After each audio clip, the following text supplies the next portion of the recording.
Então, o BN10 em si, por si só, ele tem um papel que é múltiplo. Por isso que não é extraordinário que ele tenha um papel, uma discussão estratégica. Todo mundo fala assim, o BN10 está numa discussão estratégica. Ele tem que ter uma discussão estratégica, porque ele é mais ou menos, do ponto de vista do instrumento público, aquele que tem maior capacidade de entender esse ecossistema do financiamento e desenvolvimento.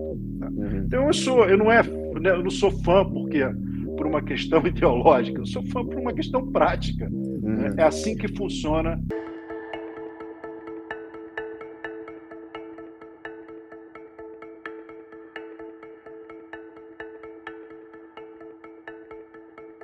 Olá, sejam bem-vindos a mais um episódio do nosso podcast Missão Desenvolvimento. Eu sou Paulo Gala e hoje vamos falar sobre o financiamento da transição ecológica, das mudanças climáticas, das mudanças de estrutura produtiva, né, que contribuam, que ajudem com a transição climática e energética. É um tema fundamental, acho que talvez um dos temas mais importantes do momento.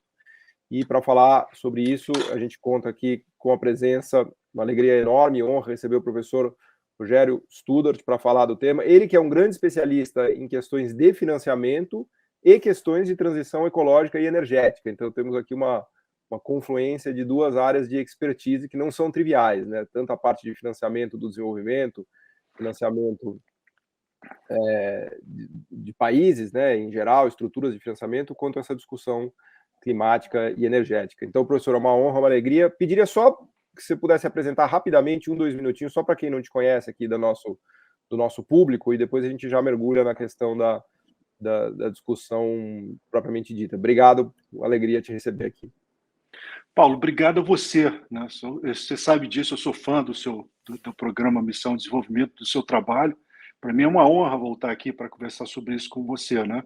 Olha, eu estou ficando com uma certa idade, então a descrição do que eu sou fica um pouco complicada, porque ela vai mudando ao longo do tempo. Né? Eu sou macroeconomista, sou especializado em finanças internacionais, né? E agora com finanças verdes, né? Sempre voltado para o tema do desenvolvimento, né? E atualmente profundamente interessado, dedicado ao tema da transição para baixo carbono. Né? Mas não só como uma necessidade, que é de fato, né? O que está saindo de notícias sobre isso assusta todo dia, né? É uma emergência realmente que a gente faça essa transição, mas também como eixo de desenvolvimento. Por isso que quando você fala transição ecológica, acho que é bom esclarecer a todos os ouvintes aqui, eu agradeço já a participação, de que o que a gente está falando aqui não é só uma transição para baixo carbono que é importante, mas a oportunidade que essa transição coloca para o desenvolvimento tecnológico, social, de infraestrutura, em suma, a retomada do desenvolvimento do Brasil. Então, eu sou macroeconomista, especializado em finanças internacionais, eu fui professor da UFRJ, da Boston University, da UNAM, no México, né? Fui acadêmico, eu tive doutorado pela University College London, orientado pela professora Vitória Schick, de quem eu muito me orgulho. Eu fui economista nas Nações Unidas, no Banco Interamericano de Desenvolvimento, no Banco Mundial. Depois eu representei como diretor executivo o Brasil no BID, no Banco Mundial, por 11 anos. Depois disso, trabalhei na Brookings, quando eu fiz a minha transição de macroeconomista para especialista em financiamento e sustentabilidade. No World Resources Institute, trabalhei num banco privado. Eu atualmente, quer dizer, além de... a minha vida realmente, do ponto de vista de interesse, é essa transição. Mas o meu ganha-pão, digamos assim, né, que também me ajuda a entender esses temas, é como consultor e assessor internacional, trabalhando com empresas, governos estaduais, nacionais, etc., em prol de investimentos na área de transição energética e transição ecológica, de forma geral.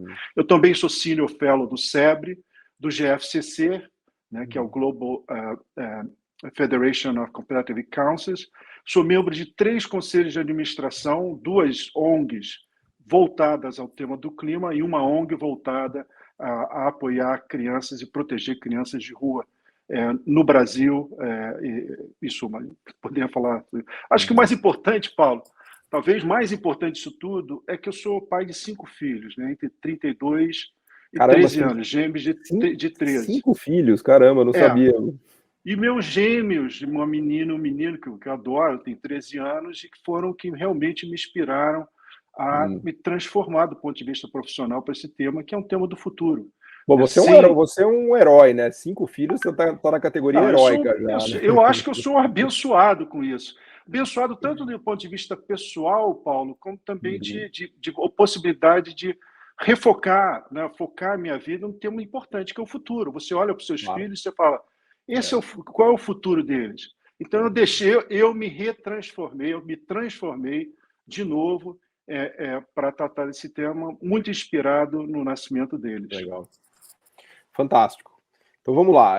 A gente vem conversando já há algum tempo sobre a questão de como concretizar isso, né? Porque tem muito se fala sobre a transição econômica, baseada em ecologia e sustentabilidade, mas agora a gente está precisando de medidas concretas, né? A gente tem conversado sobre isso, acho que o Brasil tem dado alguns passos com o BNDES, o novo governo tentando tomar algumas medidas, né? Mas acho que você, mais do que ninguém, sabe do status da situação, né? De como está isso de verdade e quais são os passos concretos que a gente pode tomar e medidas para realmente avançar nisso. Acho que a gente poderia começar por aí, né? Da teoria à prática, né? Como é que a gente sai da teoria de usar a transição econômica, ecológica, né, e de climática para o desenvolvimento econômico? Como é que a gente sai da teoria disso, que soa muito, muito bonito, muito lindo, eu acho que é realmente uma baita oportunidade, mas como é que a gente faz isso na prática?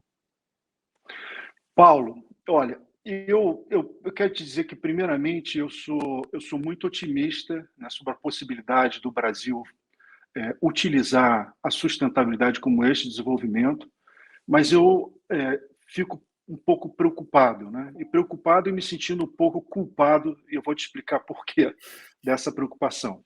Né? Esse tema me chamou a atenção há muito tempo, né? Que você tinha que ter uma necessidade, você tinha uma necessidade premente de fazer uma transição para baixo carbono, e olhando o Brasil pelos seus ativos e seus patrimônios naturais, suas vantagens competitivas do ponto de vista de tecnologias de agricultura, mas também inovações, a sua matriz energética, o Brasil ele se coloca não só como centro do tema do clima internacional, mas também com enormes possibilidades, enormes, para utilizar uma expressão que eu não gosto muito, vantagens comparativas estáticas e dinâmicas, né, desculpe, mas muitos economistas nos escutando vão saber imediatamente o que eu Claro. estou falando. Você, sem dúvida, que é uma pessoa que eu leio e acompanho sobre esses temas. Mas vantagens comparativas estáticas e dinâmicas para realmente transformar isso em um novo eixo de desenvolvimento. Raramente na história a gente teve essa oportunidade, né? De que você embarca em uma missão internacional e a utiliza como um propulsor para esse desenvolvimento. Então, eu já tinha percebido isso há algum tempo. Eu me lembro que primeira vez que eu falei disso foi no Rio Grande do Sul, né? Falando assim, olha, o Brasil tem que ter uma agenda de desenvolvimento para a sustentabilidade, né? Algum tempo atrás. Como a minha área, e já existiam muitos trabalhos que demonstravam que se você o fizesse, mas utilizando mais engenharia de produção, se você saísse de um ponto, chegando a outro ponto de emissão, os investimentos requeridos iam gerar crescimento, emprego, etc, etc. O que faltava nessa discussão é o que eu, como, por exemplo, representante do Brasil no Banco Mundial e no BID, escutava há muito tempo. Você chega para uma pessoa e fala assim, olha, isso aqui é um grande plano para uma governadora, para uma prefeita, para um presidente, para uma presidenta. Isso aqui é um grande plano. Qualquer executivo, público ou privado, vai te perguntar, bem, quem é que investe e quem é que financia? Né? Como a minha área de finanças internacionais é um pouco que preocupado com fazer o advocacy, né? Falei assim, olha, dinheiro tem, né? Dinheiro tem, apesar do setor público ter limitações, né? O setor privado está tendo uma tendência natural a criar fundos emprestáveis para áreas chaves nessa transição, e o Brasil poderia se qualificar para obter esses fundos. Então, essa coisa do dinheiro ficou um pouco marcada na discussão, né? Apesar de, por exemplo, no governo passado você não ter nenhuma aderência ao tema climático, né, você avançou muito no BNDES, avançou nos bancos públicos, na regulamentação financeira, mas ficou essa imagem de que tem dinheiro para ir, basta a gente esticar a mão e pegar esse dinheiro e levar para casa, né? Eu acho que teria que ser melhor explicado, e por isso eu fiz um pequeno dever de casa, Paulo. Eu vou começar esse papo daqui, porque eu também não quero fantástico. monopolizar. Você tem que ter um mapa do que você precisa.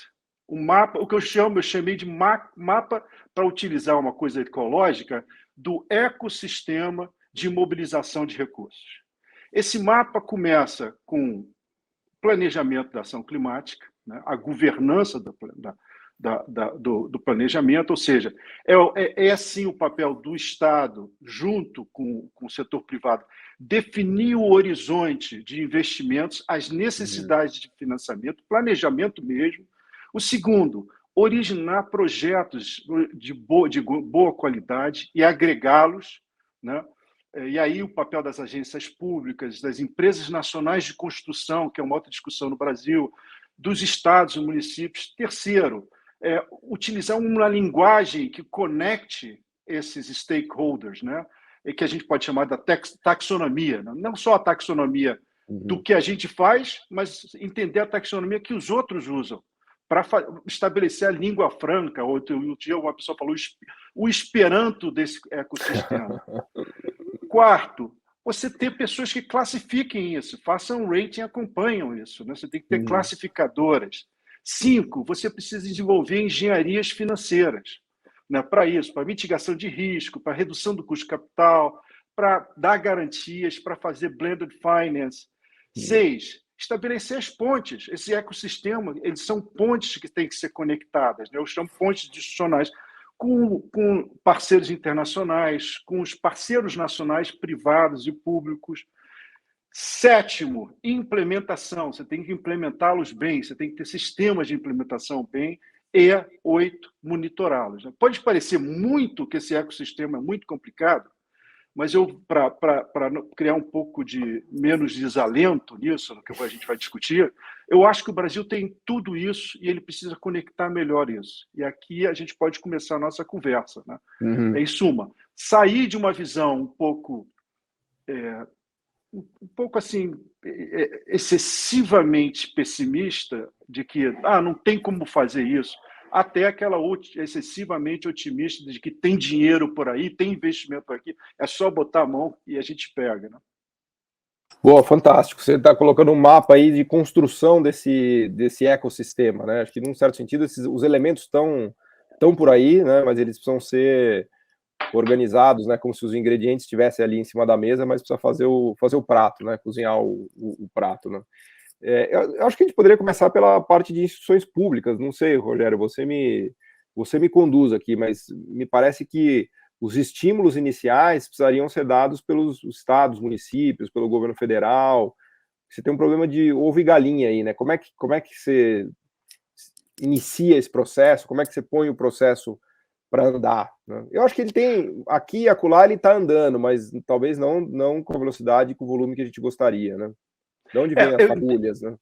Eu concordo, Paulo, e muito boa essa sua ideia de começar a falar de instituições públicas, que na verdade você está falando de planejamento, né? O Brasil teve um fenômeno, né? Você teve 4 anos, mais de 4 anos, de total falta de planejamento, de visão do papel do Estado. Em uma área, que é essa área de transformação, em que todos os lugares do mundo, o Estado, onde teve sucesso, para mencionar 2, né? Os Estados Unidos, a gente está vendo isso, e a China, mas também na Alemanha, também em outros países asiáticos, na Índia atualmente, em que o Estado teve um papel de dar esse horizonte, né, com determinadas agências. Mas o Brasil teve, especialmente nos últimos 4 anos, um governo federal negacionista. Então não é que não planejava, é que jogava contra. É uma coisa impressionante. Mesmo assim, você teve uma reação muito importante dos estados e dos municípios. Os governadores se alinharam em torno do tema. Foi mais ou menos o que aconteceu nos Estados Unidos na época do Trump, em que os estados, eles, na verdade, começaram a gerar legislação e programas de investimento independente da visão federal, né?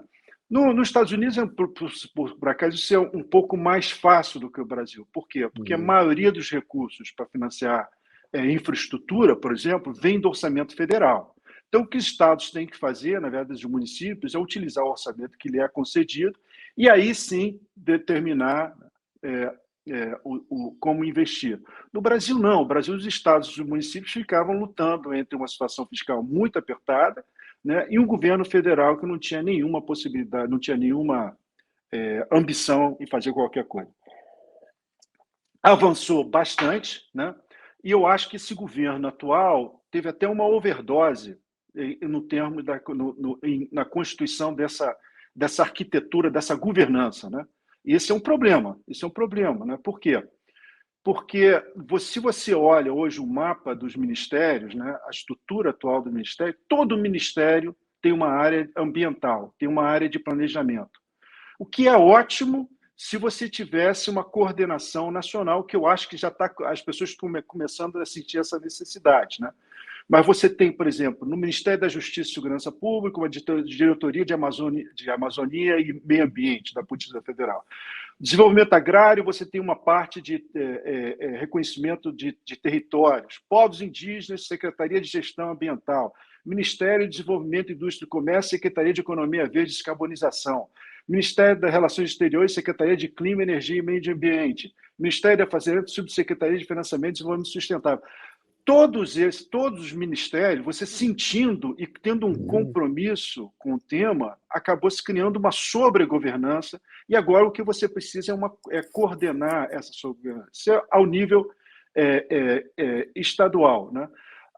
As nossas agências, elas têm ainda, apesar da destruição que foi feita nos últimos anos, têm grandes capacidades ainda de planejamento, né? E no setor privado, sem dúvida nenhuma, você tem focos de excelência na área de planejamento de investimento. Em suma, eu acho que, do ponto de vista da governança, houve uma overdose nesse momento, mas não difícil de se arrumar. E uma vez que você arrume, né, você divide as atribuições, e isso vai permitir você dar, sim, essa luz e uma guiada para o que o setor privado está esperando, do ponto de vista das diretrizes, mas também da regulamentação, do ambiente de negócio e de investimentos requeridos. Eu não sei se eu te respondi, ou se não, eu tive lá, inclusive no Ministério da Fazenda, conversei lá, inclusive tem amigos meus que estão lá nessa subsecretaria de sustentabilidade, que eu achei uma ideia super interessante, né, de coordenar as ações da Fazenda com a questão ambiental, mas eu não tinha a noção de que cada ministério tinha a sua, né? Isso é uma novidade que você está me trazendo aqui, e eu gostei dessa ideia que você trouxe também de overdose de secretarias ambientais, vamos colocar dessa maneira. E a pergunta que eu te faria, indo nessa seara, é como a gente coordena essa turma toda agora? Existe experiência internacional, algum benchmark que a gente possa seguir? O que a gente pode fazer? Porque, de fato, né, não é difícil entender que vai meio que há risco de cada um ir para um lado, né? Cada ministério vai ter o seu próprio plano estratégico, por assim dizer, e o negócio, ainda que tenha o BNDES, que tem a sua própria agenda, a Petrobras, que também tem uma agenda, me parece, bastante grande, né? Como é que seria a coordenação disso, Rogério? Tem algum fórum superior? Teria que ser a própria presidência da República? Como é que a gente poderia caminhar nessa direção? Olha, eu acho que já está sendo encaminhado, né? O problema é que o governo atual está apagando fogo em cada 15 segundos, né? E voltar a isso, você perde até atenção sobre as coisas mais fundamentais, né? Você lê o jornal hoje em dia, parece que o Brasil vive de intratrade, né? Parece que vive mas tem coisas já acontecendo. Existe algumas a própria Comissão de Desenvolvimento Econômico e Social, que está grande, trabalha com isso. Agora, exemplo internacional, olha, tem um país que já fez isso muito bem, o Brasil, um exemplo internacional, que foi a governança dos PACs, né? E teve outros tipos de governança nesse sentido, em que você tem ligado seria o ideal, você tenha ligado à Casa Civil a inteligência que permite conectar todos os ministérios. Tá. Eu tenho muita esperança, por exemplo, eu tinha muita esperança, e continuo com alguma esperança, por exemplo, sendo o vice-presidente também um ministro do Ministério do Desenvolvimento, Indústria e Comércio, que poderia, a partir daí, se criar uma forma de coordenação já mais ligada à presidência e à vice-presidência. Mas os exemplos que existem, todos levam a pensar em você ter uma estrutura abaixo da presidência. Aqui nos Estados Unidos você tem estruturas mais ou menos assim, e que coordenam ações que vão desde os ministérios da Justiça até os ministérios setoriais, né? Também não acho complicado fazê-lo, Paulo. Eu tenho a impressão que eu vejo iniciativas, mesmo nesse overdose de governança, eu vejo iniciativas individuais extremamente promissoras, da Fazenda, na criação da taxonomia. Por exemplo, qual exemplos? Você acabou de citar na Fazenda estão fazendo plano de transição ecológica e estão voltados à questão da taxonomia, né? No Ministério do Meio Ambiente, você também tem uma secretaria que está liderando a Ana Toni, por acaso, que tem essa preocupação de coordenação. No MIDIC, você tem essa secretaria voltada para a reindustrialização verde. Então, eles se conectam e se complementam, né? O que é importante agora é que, se você não tem uma centralização da tomada de decisão, é que acaba sendo multiplicando trabalho de uma forma desnecessária e não gera a tranquilidade para que precisam os investidores públicos e privados para tomar suas decisões. Boa. Vamos explorar um pouquinho o BNDES e a Petrobras. Queria aproveitar para pegar a sua visão desses dois gigantes brasileiros. Quando a gente fala ainda de ação pública no Brasil, eu diria que são dois, talvez, dos instrumentos principais que a gente tem de ação pública ainda no Brasil. O BNDES, né, se tiver a ideia voltar para um financiamento da ordem de 2% do PIB, estamos falando de 200 bilhões de reais por ano, pelo menos. Lá atrás era 400 bi, né, caiu para 100 bi, foi menos de 1% do PIB praticamente. A ideia agora é voltar para 200 com esse foco, e a Petrobras também começar a investir, como, aliás, fez durante muito tempo, né? A gente teve muito investimento em biodiesel, em os próprios parques eólicos, a Petrobras ajudou, né? Aliás, quando a gente resgata a história do sucesso de transição climática e ecológica brasileira, é difícil não mencionar BNDES e Petrobras, né? Você vê que nos últimos 20 anos tem sempre a mão deles ali em coisas que deram certo, né? Mas eu queria aproveitar, então, para explorar a sua visão em relação aos dois, né? E algum outro grande órgão que poderia também contribuir nisso, né? Começando pelo BNDES, né, que eu acho que é talvez o seu predileto, né, que é lá que está a confluência do financiamento para o desenvolvimento e das questões de transição energética e climática, né? Qual é a visão que você tem, né, do que a gente já fez, do que a gente tem por fazer, dessas novas diretorias que foram criadas? Como é que você está vendo isso, Rogério? Paulo, extraordinária essa sua pergunta, porque, na verdade, você está falando de instrumentos de política, né? A gente esquece que o BNDES é um instrumento de política, e a Petrobras também o é. A Petrobras foi criada como instrumento de política energética, né? E que é uma empresa também. Pelo menos a metade pública dela, porque a metade privada o pessoal fica bravo, né? A metade privada não quer que ela seja... Inclusive, até pouco tempo, antes dessa fase anormal de prevalência do privado na determinação dos caminhos da Petrobras, porque foi uma coisa normal. Você, acionista claro, majoritário, né, é dominado pelos minoritários, que dá racionalidade dos investimentos. A Petrobras foi criada como instrumento de política, né, e como também o foi o BNDES, com características distintas, né? E são absolutamente fundamentais. Eu já falei, o Petrobras, na questão da transição energética, que são as empresas de petróleo no mundo inteiro que estão liderando, e algumas públicas enormes. Eu não preciso nem mencionar isso, que você já teve, inclusive, podcast aqui sobre o tema. Mas é profundamente importante nesse momento de transição. Eu acho que quando a gente fala assim, o BNDES é importante agora, a gente tem, e o Petrobras, a gente tem que olhar da importância do instrumento público em momentos de transformação. O que a gente está passando agora é um novo momento de transformação e oportunidade, né? O BNDES foi importante todos, desde a sua criação, em todos os momentos de grandes transformações. São as janelas, Por quê? né? São as janelas econômicas, né? Exato, porque o BN10, sendo um instrumento de política, e eu falo do BN10, eu sou fã de Banco de Desenvolvimento, né? Especialmente do BN10 e os demais bancos subnacionais do Brasil. Mas por que eu sou fã? Né? Não é uma questão de fé, né? É porque, em momentos, o desenvolvimento não é só uma alocação marginal de recursos. São saltos de transformação. Os saltos de transformação, né, são rupturas que geram uma incerteza muito grande. O setor privado, sem dúvida nenhuma, vai ser a máquina que vai levar ao fim do cabo, a não ser que seja a China, né? Mesmo assim a China precisa do setor privado para administrar as suas transformações, né? O instrumento de política que implementa a visão em que o Estado, o governo determina, né? Dando um horizonte e criando as pontes necessárias para atrair o setor privado. Né? Ao invés dessa visão de que a ação pública gera um crowding out, a gente tem que ver que no mundo a ação pública gera um crowding in. Né? Para você ter uma ideia, quer dizer, o que é esperado hoje em dia da ação de transformação climática no mundo é que cada $1 que você entre em ação pública, você alavanque $9 em ação privada para a transição climática. É isso, não tem como. Sempre foi assim, agora muito mais necessário, porque os números são tão gigantescos, Paulo, que seria impossível fazê-lo de outra forma.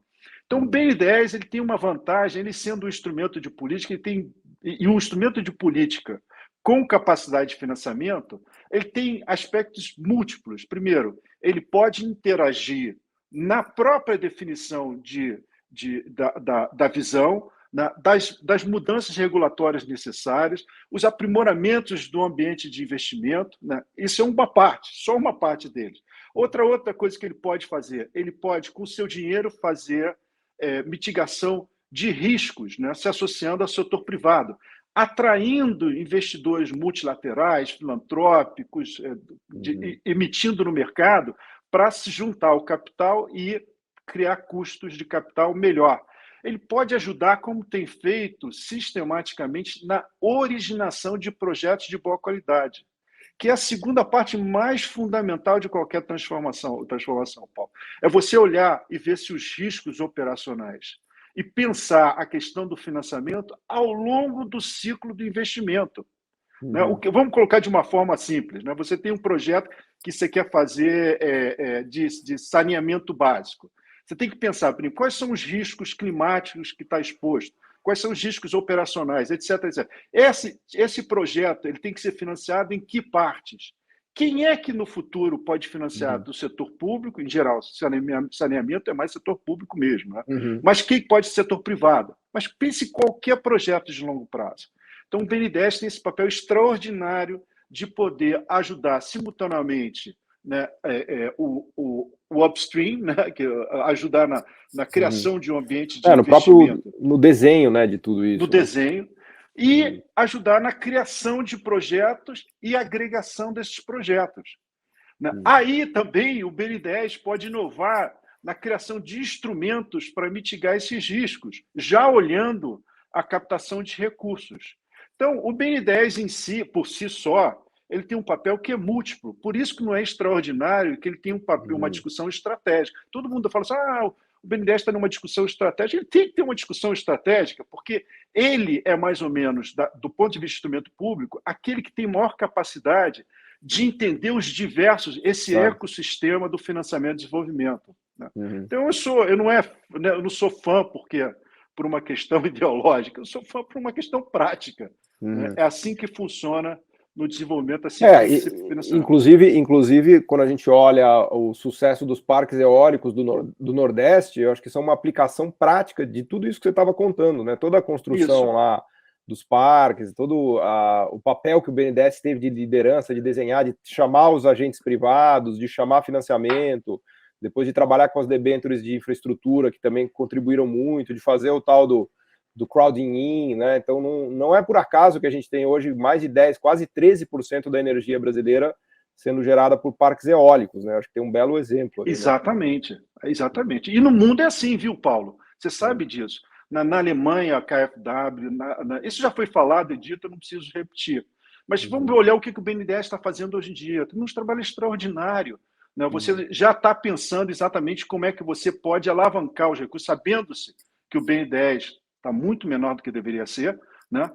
Já está pensando imediatamente como é que você acessa os parceiros para atrair recursos.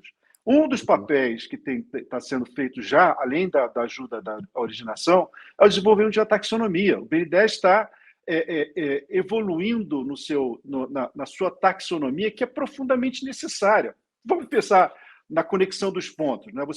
Você tem, na verdade, tem que chamar parceiros. Para você chamar parceiros para negociar, para investir, para financiar, né? Claro. Você tem que falar uma língua que se entenda. Né? Então, tem um esforço no BNDES, mas também na Fazenda e outras partes, em desenvolver taxonomias que possam ajudar a fazer essas conexões. Isso é extraordinário. Né? Ao mesmo tempo que o BNDES está pensando em como adquirir fundos, mas também como criar instrumentos de mitigação de riscos, e daí para diante. Ele é o agente privilegiado que pode ajudar a conectar todos esses pontos do ecossistema de mobilização de recursos. Ele é quase que um ponto nevrálgico ali, né? Porque Exato. Tem uma confluência de pensamento, de estratégia, de finanças, né? Porque ele tem balanço, né? De capacidade técnica de pensar o Brasil também, porque a gente tem técnicos públicos lá, de funcionários públicos que, de fato, pensam o Brasil.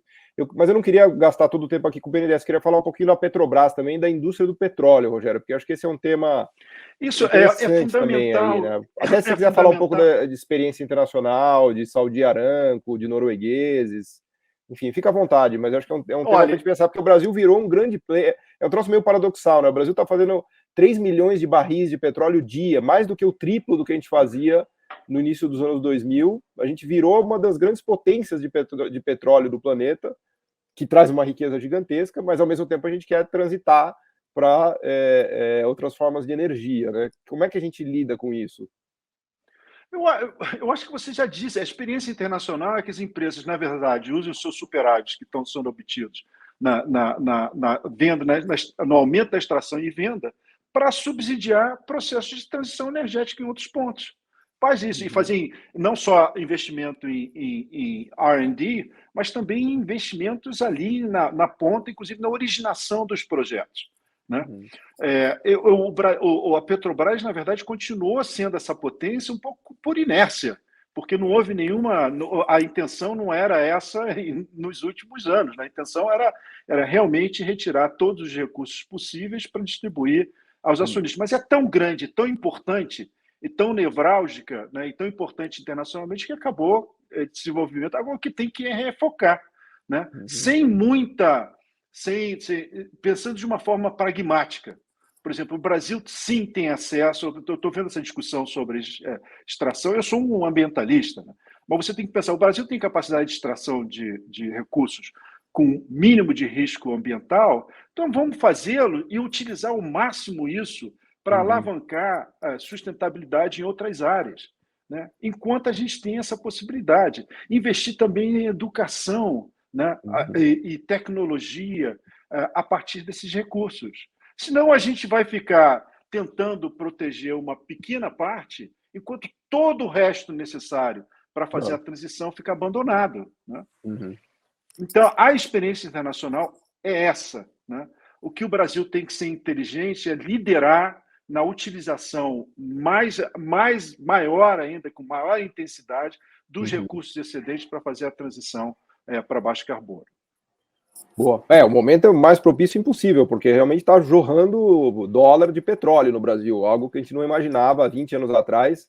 Se falasse que o Brasil ia estar entre os 7, 8 maiores produtores de petróleo do mundo, todo mundo ia achar que a gente está maluco, né? Mas, na verdade, o pré-sal... Estaríamos entre os 4 se a gente não tivesse abandonado a Petrobras a uma racionalidade de curto prazo. Poderia ser até maior, né? Eu queria agora puxar um pouco a conversa aqui no ecossistema que você desenhou aí na sua lição de casa que você fez, para as empresas privadas, né? Qual é o papel das empresas privadas? Como é que você está enxergando isso no Brasil? Se há mobilização, o que elas...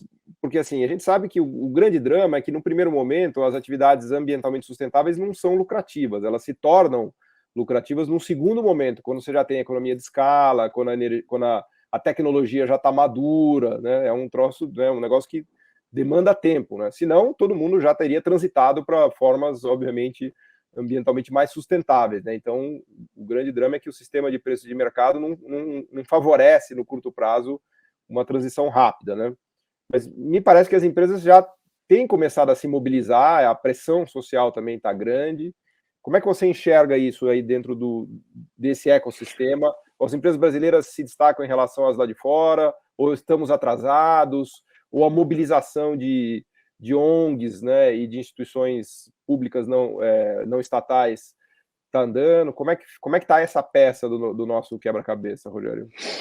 Olha, depende da empresa que você esteja falando. Uma empresa financeira, uma empresa uma empresa investidora, né, infraestrutura. Vamos pegar as empresas financeiras. As empresas financeiras sofrem um problema. Eu acho que existem todos os incentivos, inclusive dos parceiros internacionais, que você invista menos em coisas não sustentáveis e mais em coisas sustentáveis. É da lógica do mercado. O risco climático está aumentando. As empresas financeiras estão tentando diversificar portfólio para coisas que impactem menos a natureza ou que impactem positivamente a natureza. Então, está gerando todo esse mercado de títulos verdes, né, etc. Todos os títulos baseados em alguma coisa de sustentabilidade, eles estão acompanhando essa lógica. O mercado tem crescido de uma forma exponencial. Se concentrar onde? Em países, por exemplo, na Europa, nos Estados Unidos e alguns países na Ásia, né, algumas vezes liderados por iniciativas públicas, como é no caso da China, em países que são capazes de criar um pipeline de investimentos que possam lastrear a emissão desses ativos. Então, o Brasil, hoje em dia, na América Latina, tem menos de 1% da captação desse tipo de recursos. Né? Nossa, é muito pouco, menos de 1%. É muito para uma região pouco, que quer se colocar como líder da transição ambiental, mas é isso, é nada, porque né? aí entra naquela história assim que as pessoas falam, não tem projeto. Não tem projeto, uma vírgula, tem projeto a pampar. A questão é transformar esses projetos em alguma coisa de qualidade, agregá-los que possa ser utilizado. Quer dizer, aí você tem que fechar essas pontes. Não falta muito. Então, se você olhar para o setor financeiro, na verdade, ele tem esse problema de aonde colocar esse recurso e tem um incentivo reverso, né? Um custo de capital hoje no Brasil é extraordinário. Claro. Mesmo até extraordinariamente alto, né? Então, assim. Isso cria um desincentivo enorme para o setor financeiro assumir determinados riscos. E a própria BNDES, com a TLP, vai ter dificuldades. Né? Ele vai ter que ser muito inovador em criação de mecanismos de blended finance para reduzir os seus próprios custos, ajudando a atrair parceiros privados. Então, essa é a situação do setor financeiro. No setor empresarial, aí tem duas partes. Vamos pegar a parte de infraestrutura. A gente só tem 18 minutos, estou controlando o seu tempo para fazer. Fica tranquilo. Tá. Eu também estou com essa mesma agonia, mas isso é normal do podcast. Que ele você me diz 5 minutos antes, que aí eu tento pegar algumas coisas que... Tá. Por exemplo, o problema de infraestrutura no Brasil das empresas é dramático, Paulo, porque a gente teve claramente uma destruição do sistema de construção e implementação de grandes e pequenos projetos. Pra você ter uma ideia, eu estava vendo os números aqui, o balanço das empresas, a gente está pegando aqui as maiores empresas de construção no Brasil, em 2013, essas empresas tinham faturamentos em torno de 105 bilhões de reais. Em 2016, caiu para 43 bilhões. Em 2019, essas potências da construção e desenvolvimento, não estou entrando nenhum juízo de valor do que aconteceu, só estou citando para você. Não. Caiu para 11 bilhões, vou repetir. Saiu de 110 bilhões para 11 bilhões. As empresas... É ridículo. as empresas, inclusive a Petrobras, né, a Petrobras foi profundamente afetada, né, 270 bilhões de perda de faturamento. Então, esses gigantes, na verdade, eles até mudaram de nome. Né? No mundo inteiro, você teve processos, para entrar mais na questão, a questão de, por exemplo, de corrupção, você teve processos em que as empresas grandes continuaram na liderança, apesar dos executivos, em suma. Tem toda uma discussão internacional sobre como isso aconteceu. Mas o fato é que você tem empresas construtoras de 110 bilhões para 11 bilhões. Viraram, de um gigante, viraram um anão. Então, estão entrando, por isso que você observa grandes empresas chinesas, europeias, americanas entrando nesse mercado. Né? Felizmente, nessa área de infraestrutura verde, Paulo, tem muitas empresas de médio porte com enorme potencial. E uma parte desses projetos, por exemplo, na área energética, não são projetos de grandes projetos, mega projetos. Entendi. Eles são projetos descentralizados. Isso, se você tiver uma política inteligente de desenvolvimento, de parceria com esse tipo de agente, eu acho que você pode alcançar muito espaço. Né? De resto, realmente a gente vai ter que contar com uma parte de outros players internacionais. Mas eu acho que ainda tem espaço, sim, para o Brasil crescer o setor privado e se aproveitar disso. No setor privado industrial, aí realmente você ainda tem... Você foi do mais fácil até o mais difícil, né? Agora você mais chegou difícil. Aí está muito na mão das multinacionais. Mas né? a gente tem a possibilidade, vamos ver um lado otimista da história. Né? O Brasil tem vantagens comparativas, para usar de novo, estáticas e dinâmicas nessa área de reindustrialização verde, que são tão extraordinárias que a gente pode se sobrepor às dificuldades que tem o setor industrial. Por exemplo, o Brasil tem uma matriz energética, só para citar que é extremamente limpa, você poderia incentivar o desenvolvimento industrial com a utilização de matriz mais limpa e exportar isso, né, ultrapassando, inclusive, os problemas de proteção tarifária e não tarifária que você tem observado nessa área no mundo inteiro. Em suma, eu acho que tem desafios, né, de engajar o setor privado nacional, que está sofrendo, sobrevivendo, mas eu acho que uma boa política em que o Estado tem uma participação ajude, né, a ser ajudado, eu acho que a gente consegue ultrapassar isso e avançar bastante. Você mencionou a questão de participação público-privada, de PPPs, né? Até me fez lembrar da questão do saneamento aqui. Tem empresas de saneamento interessantes no Brasil. Não são gigantes, mas são empresas bem desenvolvidas, têm tecnologias de trato ambiental muito interessantes também. Né? Tem uma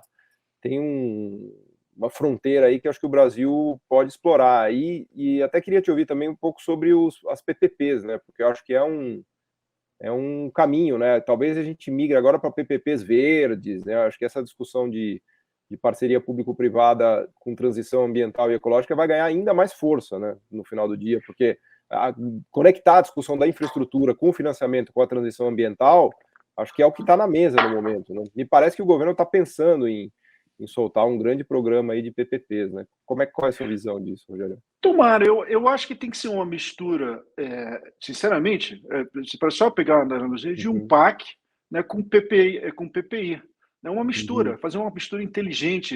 Traduz aqui para quem está ouvindo a gente que não sabe nem o que é PAC, nem o que é PPI. O PAC foi um programa de grandes investimentos públicos, que também, evidentemente, contava com a implementação através de empresas privadas, né, que foi liderado, por exemplo, pelo governo Dilma, e PPI era mais um programa de parcerias que tentava atrair investidores privados. Né, que dava, no Brasil, você teve uma ruptura entre os dois, né, no sentido de que agora vamos deixar de fazer público, vamos fazer só privado. Não funciona assim. O que você, na verdade, tem que ter é um programa de grandes investimentos, né, em que você pense imediatamente nas parcerias, tanto na implementação dos investimentos, como também no financiamento privado.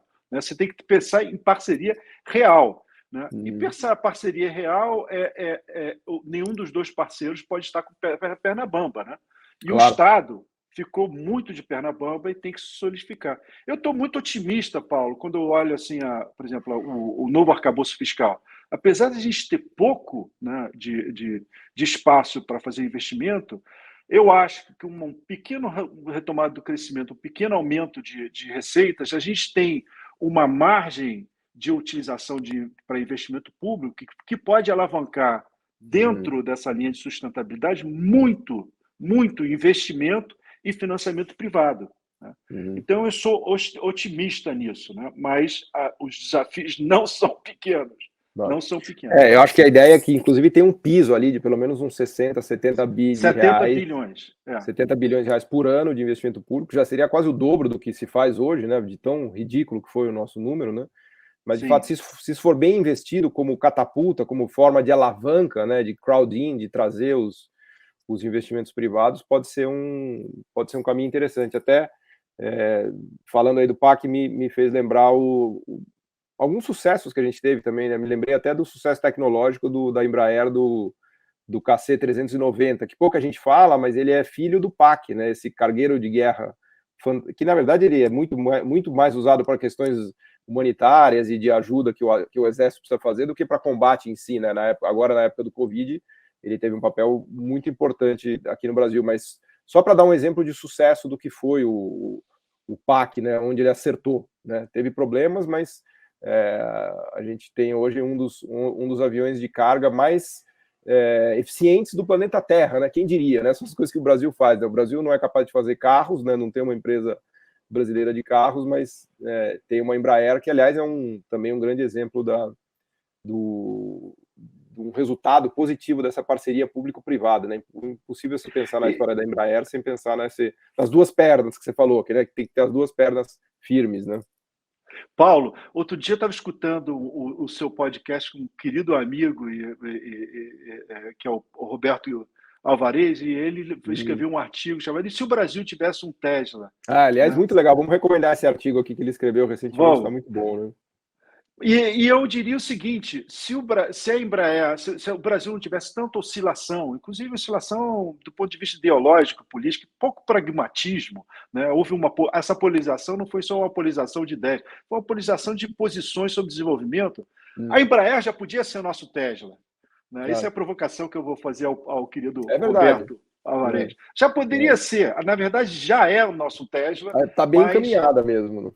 Bem encaminhada. A gente tem que lembrar que o Tesla foi uma grande parceria pública e privada, pública e privada, com continuidade, mesmo em épocas distintas. Bem lembrado. Em épocas distintas de governos conservadores e democratas, teve continuidade. E hoje é o Tesla. É isso. Aliás, eu acho que... vai lá. Não, mas fale, desculpe. Não, eu estou aqui para te ouvir, não vou ficar falando porque o espaço é para ouvir. Não, eu acho que é isso, eu acho que existe um pessimismo que eu acho que prevalece muitas vezes, porque o Brasil não consegue fazer isso. O Brasil já teve muitos casos exitosos e não precisa de muito para ter outros muitos casos exitosos. Eu acho que a gente está num pessimismo muito grande. A gente tem institucionalidade, a gente tem capacidade de planejamento, a gente tem experiências de originação bem realizadas, a gente tem instrumentos de política, BNDES, Petrobras, bancos subnacionais, a gente tem boas agências, a gente tem tecnologia na área agrícola. Se eu for falar em tecnologia, é brincadeira. O Brasil inova em tecnologia na área agrícola há muito tempo. São tantas as possibilidades que, às vezes, eu acho que o pessimismo que prevalece, inclusive o pessimismo agora, não tem pé nem cabeça, né? Só atrapalha. Não. Perfeito. Eu ia comentar do Tesla, que muita gente ignora a quantidade de dinheiro público que foi colocado na Tesla lá atrás, né? E como você muito bem lembrou, tanto por republicanos quanto por democratas, né? Aliás, a história que se conta é que o governo Obama começou investindo, dando financiamentos para a Tesla, para a Solindra, que foi uma empresa que acabou sucumbindo também na área de transição ambiental, acho que era de painéis fotovoltaicos, não me lembro exatamente. Isso. Mas a Tesla deu tão certo, e aliás é uma das críticas que a Mariana Mazzucato faz, é que se o governo americano tivesse mantido uma participação na Tesla, deu tão certo o projeto que todo o dinheiro que o governo teria arrecadado com o ganho da Tesla, mais do que cobriria todas as perdas da Solindra. Mas eu acho que é importante lembrar Não, mas eu acho que a Mariana, nesse ponto, a Mariana está certa em todos os pontos. Esse ponto está errado. Eu acho que o papel de um Estado inteligente é exatamente fazer isso. Você abre as portas, cria horizontes e deixa criar, porque senão solidifica. Não é? Os tecnocratas, nós tecnocratas, eu tecnocrata, você não, você é um camarada que já tá, navega em diversos mundos. Não, né? Eu trabalho no mercado financeiro, por incrível que pareça, eu sou um financista. Mas você também é inovador, você pensa de uma maneira inovadora. Né? Mas eu confio mais nessa coisa de você criar, você fazer a parceria, você criar horizonte e deixar crescer. Né? Nesse ponto tem uma mistura entre uma visão mais liberal e uma mais conservadora. É que você tem um veio schumpeteriano forte, né? Aí o seu veio schumpeteriano... Isso. Schumpeter, inclusive, como da visão empresarial dele. Sou keynesiano em outros aspectos, sou keynesiano macroeconomicamente. Né? Bem, isso. Mas o que eu acho é que tem que ser nesse sentido mesmo. Né? E deixa eu te falar um pouco mais sobre BNDES. Eu acho que você vai chamar, espero, a diretoria da BNDES com gente de melhor qualidade. Sim, já estamos agendando aqui a conversa com o Gordon, com a Natália, temos aqui já na agenda. Porque eles estão fazendo um trabalho extraordinário exatamente em conectar esses pontos. Né? Eu estou muito impressionado com o avanço da discussão sobre taxonomia. Né? Porque taxonomia, vamos falar ainda um pouco mais das conexões dos pontos. Né? Desenvolver taxonomia é importante para duas coisas. Primeiro, para definir o que você está fazendo. Para você, por exemplo, o BNDES ele tem que definir o portfólio dele, que ele está aplicando esse portfólio, se é socialmente e ambientalmente justificável. Mas, mais importante, ele tem que ser capaz de ter um esperanto para conversar com os investidores de impacto, com as multilaterais, com a filantropia. Se o BNDES conseguir fazer isso, né, essa estrutura de você trazer para o Brasil, criar fundos, né, vai desaparecer. Vai ser o BNDES, na verdade, criando fundos, mas fazendo grandes parcerias com capital paciente nacional e internacional para poder fazer blended finance e dar a direção dos investimentos verdes no Brasil. É que ele tem a capacidade de operacionalizar isso, né? Está na mão dele. Isso. É muito difícil para outra instituição conseguir operacionalizar tudo isso, né? São várias dimensões aí distintas, né? Bom, por isso, Paulo, que você tem razão, você está acabando, né? Não, estou acabando não, a gente ainda tem mais uns 5 minutinhos aqui, mas eu queria já te encaminhar para você ir selecionando aí o que você quer falar, mas... Não é por mim, não. Eu ficaria conversando com você 2 horas, Rogério. É que o pessoal me poda aqui, que fala que o podcast tem que ter no máximo 1 hora. A gente nem falou, por exemplo, a gente poderia ter falado um pouco mais sobre o mercado de carbono, que eu também tenho muita esperança no que está se fazendo no Brasil em relação a isso, né? Sobre agricultura como isso tem avançado, a coisa do mercado de carbono? Eu estou meio por fora. Como é que está isso daí? Tem avançado? O mercado voluntário no Brasil tem avançado. Tem avançado porque grande parte dos fundos que estão adquirindo esse mercado de carbono, porque ainda é barato, né? O carbono é barato porque ainda não é regulamentado, então o preço continua baixo porque está se esperando ser regulamentado. Mas você já vê os fundos comprando carbono, esperando que o mercado seja regulamentado. Porque você compra carbono, Paulo, emissão de carbono, por 10, 15, 20 anos.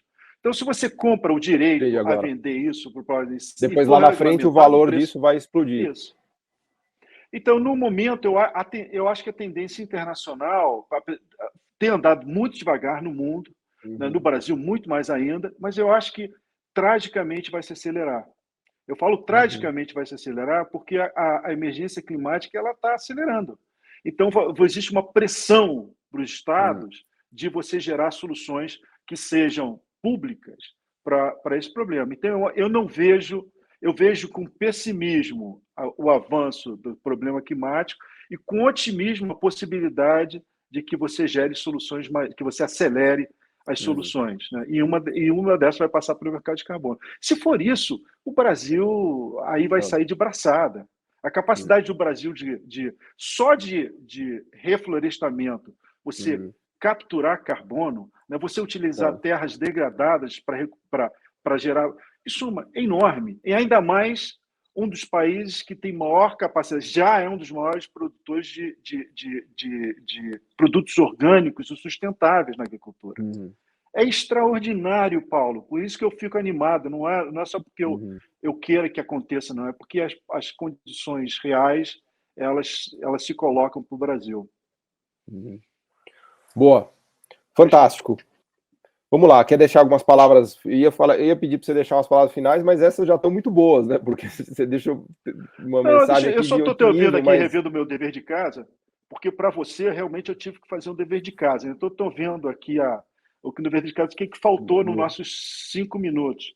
Eu acho que faltou, quer dizer, a gente falou um pouco sobre a questão do planejamento, da originação de projetos, a necessidade de você originar projetos, as dificuldades, mas também as possibilidades. Falou um pouco do papel da taxonomia na criação do Esperanto, de comunicação com os parceiros. A gente não falou tanto sobre as classificadoras. No Brasil tem um problema, porque tem uma demanda de classificação e poucas pessoas que fazem isso. O governo poderia... A gente vai ter uma conversa com uma empresa aqui que faz isso num próximo podcast, para falar um pouco sobre esse tema de quem classifica, né? Que fala se você está fazendo certo, errado, não é isso? Eu não vou falar o nome da empresa, mas eu imagino, porque só tem 3 ou 4. Então é a Deep ESG, acho que é o nome da empresa. Ah, sim. É isso. Nós vamos fazer um papo sobre essa questão enfim, dos selos, né? De como é que a gente monitora, né? Que um dos temas que você falou. Monitora e rastreia, Paulo. Você utilizando, e o Brasil é muito avançado em sistemas de blockchain, inclusive pelo meu trabalho que fez o Banco Central, que tem que ser elogiado nesse aspecto. Outra a gente pode criticar. Mas fala as outras, Rogério. Acho que é importante as pessoas conhecerem. Quais são as outras? É importante a gente dar publicidade a essas empresas. Não, eu prefiro aqui não dar publicidade a empresas. Eu prefiro falar que você tem uma demanda significativa, porque esse mercado está em consolidação muito rápida, Paulo. Entendi. Eu acho que sim, deveria ter uma olhada, uma forma de parceria pública e privada para gerar sistemas de classificação. No mesmo estilo. Você faz o investimento inicial e depois deixa a garotada ir para frente. Então, a gente falou um pouco, a gente não falou tanto das classificadoras, a gente falou um pouco da engenharia financeira, e aí o pessoal do BN10 pode falar muito mais. Quais são os instrumentos que estão se criando, não só no BN10, mas, por exemplo, no laboratório financeiro, para mitigação de risco, de blended finance, para redução do custo de capital, importantíssimo, porque, como eu te disse, com essa TLP, com esses juros no Brasil, esquece. A gente vai ter que ser muito inovador para poder reduzir o custo de capital. E eu acho que o BN10 pode ser, assim como outros bancos públicos, né?